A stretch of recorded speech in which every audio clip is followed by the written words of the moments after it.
For almost all of human history, if you wanted to know where the war was, you asked where the army was. There was usually one, it was somewhere, and it was moving. Then, for about 100 years, the war was a line, an actual line drawn on a map that you could stand on. And then it stopped being one again. It is worth asking what happened. Everybody tells this story as a story about weapons: club, spear, sword, gun, tank, drone. That is the wrong variable. Weapons change what a battle looks like for an afternoon. What decides the shape of an entire war is much more boring. How much food you can move and how fast. By the end of this, you will know why the continuous front line existed for exactly 1 century, why it collapsed, and why it is currently coming back. Start with the fundamental problem, which never goes away. An army is a city that walks. It has no farms. A man needs food every day, whether or not anything happens. And before engines, the things that carried your supplies also ate. A horse eats roughly 10 times what a man does. So the wagons carrying the food need horses, and the horses need food. And if you go far enough from your base, the wagon is carrying nothing but the fodder for the animals pulling it. That is the entire logic of pre-modern warfare in one sentence. This is why ancient and medieval armies are so much smaller than people imagine. Not because nobody could recruit more, because nobody could feed more. And it is why an army in the field cannot stand still. It strips everything edible within a day's walk in about a week, and then it must move or starve, which means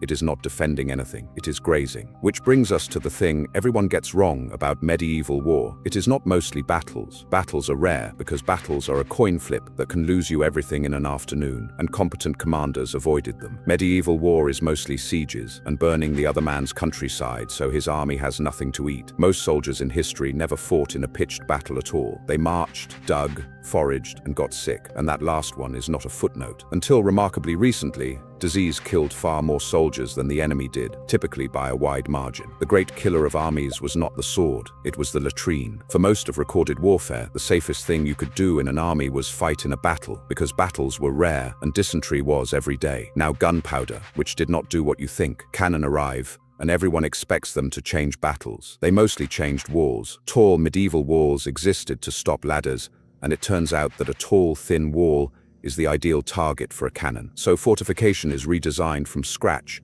into low, thick, angled star shapes, and the result is that sieges get harder, not easier. For roughly 2 centuries after gunpowder, European warfare gets slower and more expensive, which is not the sentence anyone expects to write about the invention of the cannon. What actually breaks the old limits is not a weapon at all. It is paperwork. A state that can count its population, register them, and tax them reliably can put a fraction of them in uniform. Revolutionary France does this in 1793 and calls it the levy en masse, and suddenly army sizes go up by an order of magnitude. Napoleon marches into Russia with something like 600,000 men, and Russia is where the old rule collects its debt, because 600,000 men cannot forage off a country that has burnt its own crops. He does not lose that campaign to the Russian army. He loses it to arithmetic and to the fact that horses cannot eat snow. So the food problem is still in charge. Then the railway arrives, and it does something genuinely new. For the first time, you can feed an enormous number of men who are standing still. Not marching, standing. 1 million men can now be supplied at a fixed position indefinitely, which has never been true before in the history of the species. In August 1914, every general in Europe expects a short war of maneuver. Instead, within 4 months,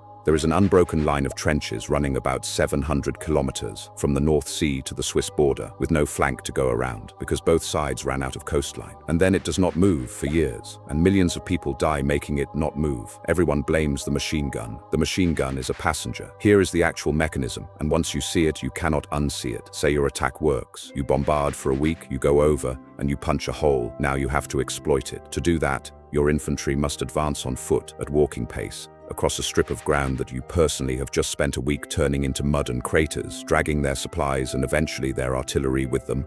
Meanwhile, the enemy, who is behind his own intact railway network, puts a fresh division on a train and delivers it to the shoulders of your whole. He is moving reserves by rail. You are moving forward at 3 miles an hour through a landscape you destroyed. He seals the gap before you can get through it every single time for 4 years. 900,000 casualties at the Somme. The line moved about 10 kilometers. The defense was not winning because of guns. The defense was winning because it had a better timetable, which tells you exactly what has to change. And eventually it does. The engine, the First World War, already produces the ingredients at the end. Tanks, aircraft, infiltration tactics, artillery, that walks ahead of the infantry instead of announcing them a week early. But the full answer arrives in 1940, and it is not really a new weapon either. It is that the attacker finally can move faster than the defender can reinforce. Motorized columns advance not at 3 miles an hour, but at 30, and they do not stop to widen the hole. They drive through it into the enemy's rear and cut the rail lines that the whole defensive system depends on. The Germans did not call this blitzkrieg, incidentally. That word was mostly built afterwards, largely by journalists and then by the losing side's memoirs, which is a very common way for military doctrine to acquire a cool name. What they had was an old idea, war of movement, finally supplied with an engine. And for the next 80 years, that is what war looks like. Arrows on maps, encirclements, fronts that exist but move. Every war film you have ever seen is set in this one narrow window. And now the part that is still being argued about. So treat it as a question rather than an answer. Something has changed again, and it is not primarily a weapon either. It is that the battlefield has become transparent. Satellites, drones, thermal imaging, and cheap sensors mean that anything which gathers into a large group is seen, and anything that is seen can be hit precisely and quickly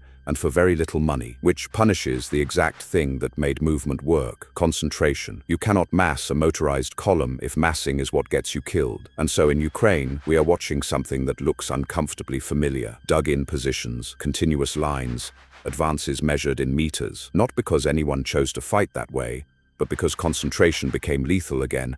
And when you cannot concentrate, you dig. So here is the thing worth taking away. We talk about the front line as though it is what war fundamentally is. It is not. It is what war looked like during one specific century, when the defenders' transport happened to be faster than the attackers. Before that, war was a small, hungry city, walking around looking for food. After it, war was arrows on a map, and what determined which one you got was never the weapon. It was the boring question of what you could move, and how quickly, and whether the other man could move his faster.